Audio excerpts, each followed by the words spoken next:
നന്ദ്യാട്ടുകുന്നം ആദർശ Vidyabhavan senior secondary സ്കൂളിന്റെ 32ാം വാർഷികം ആഘോഷിച്ചു. മുനമ്പം ഡിവൈഎസ്പി എസ് ജയകൃഷ്ണൻ ഉദ്ഘാടനം ചെയ്തു. നന്ദ്യാട്ടുകുന്നം ആദർശ വിദ്യാഭവൻ സീനിയർ സെക്കൻഡറി സ്കൂളിന്റെ 32ാമത് വാർഷികം ആഘോഷിച്ചു. ആദർശ വിദ്യാഭവൻ ട്രസ്റ്റ് ചെയർമാനും മുൻ ഇന്ത്യൻ വോളിബോൾ ടീം ക്യാപ്റ്റനുമായ മൊയ്തീൻ നൈന അയച്ച സന്ദേശം ഇംഗ്ലീഷ് വിഭാഗം അധ്യാപിക ഗീത വേണുഗോപാൽ അവതരിപ്പിച്ചതോടെ യോഗ നടപടികൾ ആരംഭിച്ചു. Adarsha Vidyabhavan trust secretary T A. Sivasankaran അധ്യക്ഷനായിരുന്നു. School manager K. ഷാജി സ്വാഗതം ആശംസിച്ചു. മുനമ്പം ഡിവൈഎസ്പി എസ് ജയകൃഷ്ണൻ ഉദ്ഘാടനം നിർവഹിച്ചു. എന്ന് അവൻ്റെ ഉള്ളിലൊരു തോന്നലുണ്ടാവാൻ അവനോട് അത്ര ക്ലോസ് ആയിരിക്കുക.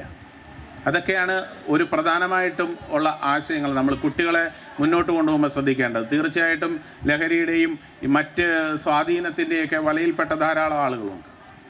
അപ്പോൾ ഈ കഴിഞ്ഞ ദിവസം ഒരു കോളേജിൽ നിന്ന് എനിക്ക് കിട്ടിയ ഒരു ഇൻഫർമേഷൻ, ആ കോളേജിലെ കുട്ടികൾ, ആ കോളേജിൽ പഠിക്കുന്ന കുട്ടികൾ ഒരു വിഭാഗം, ഒരു group of students bank account open ചെയ്തിട്ട് ബാങ്ക് അക്കൗണ്ട് വാടകയ്ക്ക് കൊടുക്കുന്നു.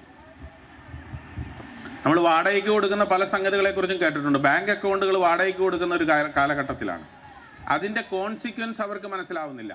റിട്ടയർഡ് എഇഒ ജയദേവൻ CS മുഖ്യപ്രഭാഷണം നടത്തി. School principal Rehana KA report അവതരിപ്പിച്ചു. Ward councillor Shiny Radhakrishnan, PTA പ്രതിനിധി രാജേഷ് പൂക്കാടൻ, ട്രസ്റ്റ് അംഗം Ribin, treasurer Rajendran, joint secretary Sreenivasan, Roshan, Madhu, Basheer എന്നിവർ ആശംസകൾ അർപ്പിച്ച് സംസാരിച്ചു.